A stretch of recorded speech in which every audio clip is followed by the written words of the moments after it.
Lower water levels on the Mississippi River got a lot of attention last fall when a Viking River cruise ship had to cancel a trip already underway from New Orleans to St. Paul after sections of the river actually had to be shut down. Now it's year 2 of the drought and the ripple effects are reaching even farther. Here's Chris Harapsky. When green rows turn to gold, farmers punch in and in turn cash in on the year's crop. But if harvest has one enemy, it is rain. If it keeps coming, then it'll plug up the combine and it won't be good. Call it environmental irony. Rain puts harvesting farmers behind, but a lack of rain has crippled the ability to ship those farmed goods. Mississippi River is an important part of the profitability of Minnesota agriculture.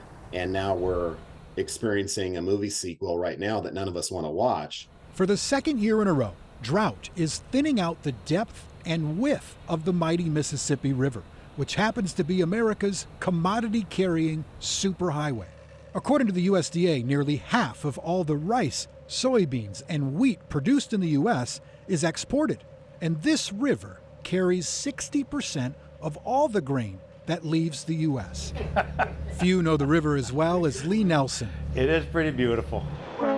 His company, Upper River Services in St. Paul, tows, cleans, and valet parks barges that come up from the south, getting them ready to load up commodities to be sent back downriver to New Orleans and out to the world. The drought years have impacted us in ways we never imagined they would impact us.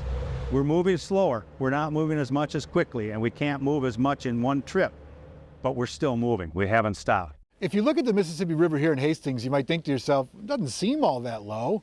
That's because it's not. Here on the upper part of the river, we have what's called a pooled system. It's a series of locks and dams that allow us to hold water back so that we can maintain a certain river depth. And that's especially important during droughts. In fact, you can see it right here. On this side of the lock, the water is 12 feet lower than right here on this side of the lock.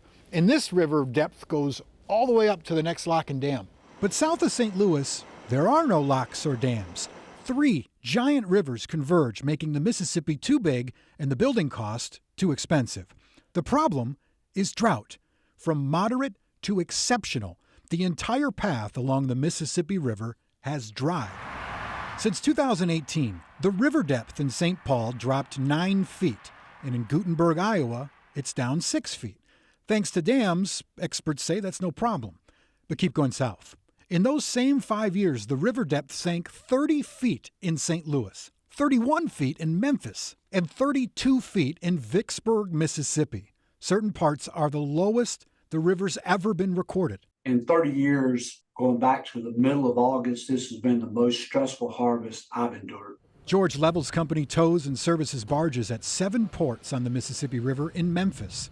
The narrow river means pushing fewer barges per trip, each carrying less weight so they don't run aground. It's a challenge no one has faced before. It is personal to me.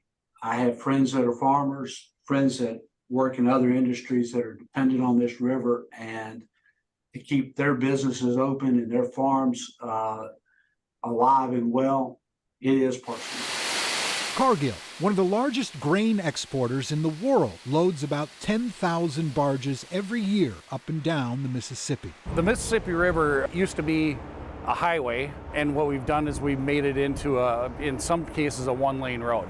To appreciate just how much business is done on the river, take a look at this. That's the inside of one barge, which makes a skid loader look like a micro machine. One single barge can carry the equivalent of 16 rail cars or 70 semi-trucks.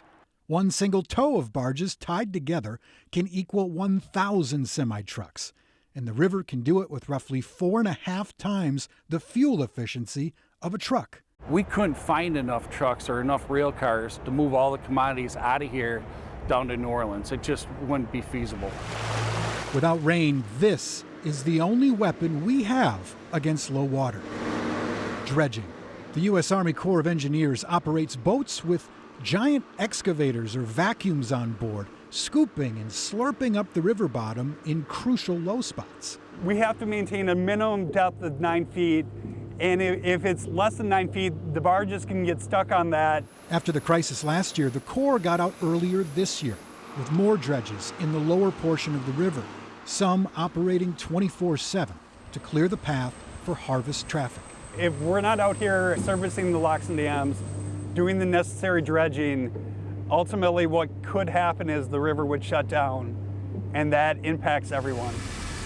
The world economy relies on this river. Delays ripple like an economic earthquake.